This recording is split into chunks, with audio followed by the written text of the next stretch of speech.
You ask Tiger to solve. This deals with linear equations with one unknown. The final result is w equals -2/5. Let's solve it step by step. Simplify the expression. Expand the parentheses. Simplify the arithmetic. Expand the parentheses. Multiply the coefficients. Simplify the arithmetic. Group like terms. Simplify the arithmetic. Group all constants on the right side of the equation. Subtract 8 from both sides.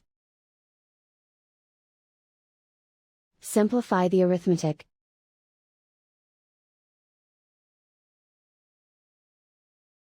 Isolate the w. Divide both sides by 20. Simplify the fraction. Find the greatest common factor of the numerator and denominator.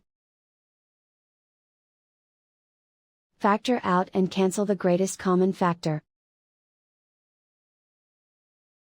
And so the final result is w equals -2/5.